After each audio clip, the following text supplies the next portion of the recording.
Jérôme du MCP, référent Land. Je suis au MCP depuis quelques mois. C'est un mouvement qui a pas un an, pas tout à fait un an. C'était dans les tuyaux au moment du Covid. Ça a été officialisé, je crois, en fin d'année dernière, à l'automne. J'ai pas la date précise. Le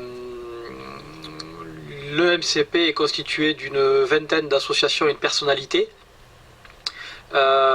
qui ont toutes comme point commun la mise en place et la défense du RIC constituant. C'est un point de vue qui ne clive pas. Tout le monde est d'accord sur ces 20 associations pour défendre ce système de consultation populaire. Le constat qui a été fait par nombre de ces associations est que l'envie de participer à la vie politique des citoyens est importante, que l'attente des politiciens ne suffit plus. On passe d'un statut de citoyen électeur, on va dire enfant, à un statut de citoyen votant qui devient adulte et qui devient responsable. Il y a de l'esprit gilet jaune, il y a de l'esprit politicien au sens noble du terme.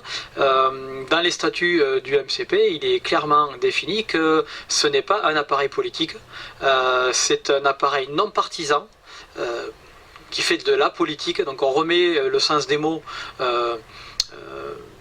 verticalement, comment dirais-je, à l'endroit, au lieu de dire politique quand on est politicien, nous on va faire la différence entre quelqu'un qui dit je ne fais pas de politique et quelqu'un qui dit je n'aime pas les politiciens. C'est deux choses différentes.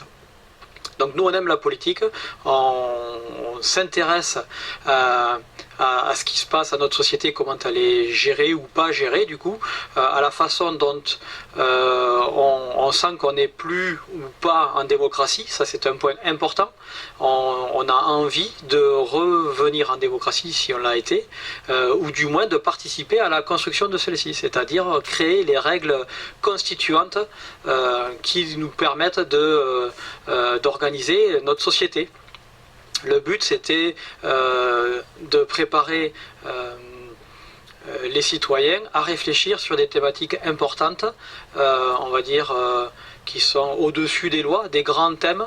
Le but, ce n'est pas de faire des votations de lois tous les week-ends. Le but, c'est de définir le cadre dans lequel les lois seront votées et non votées.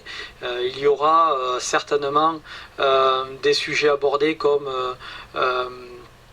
le RIC révocatoire, c'est-à-dire la capacité des citoyens de saisir la communauté et de demander la révocation d'un élu si il n'a pas rempli ses engagements, si il a fauté lourdement, voilà, c'est toutes ces choses-là. C'est-à-dire que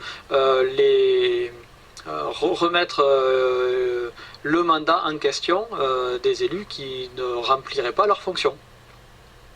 Le but de l'association et du mouvement, c'est vraiment fédérer, accueillir les gens qui ont envie de se mettre à la politique. Beaucoup de membres ici présents aujourd'hui n'avaient jamais fait partie d'une association ou d'un parti politique ou participé à une vie municipale en tant qu'élu. Donc l'accueil des citoyens qui sont soucieux de vivre dans un pays démocratique et qui ont envie de prendre part au débat sont les bienvenus. Ils peuvent venir s'inscrire sur le site du mouvement constituant populaire. C'est facile à trouver sur n'importe quel moteur de recherche ou sur notre page Facebook MCP40. Voilà, vous pouvez aussi être redirigé sur le lien du maillage. Le maillage, c'est un terme un peu technique pour juste dire que voilà, quand vous serez connecté, inscrit, vous pourrez être mis en relation avec les gens de votre bassin de vie et intégrer les groupes de réflexion sur les règles politiques, la constitution, tout ce qui concerne notre vie en société.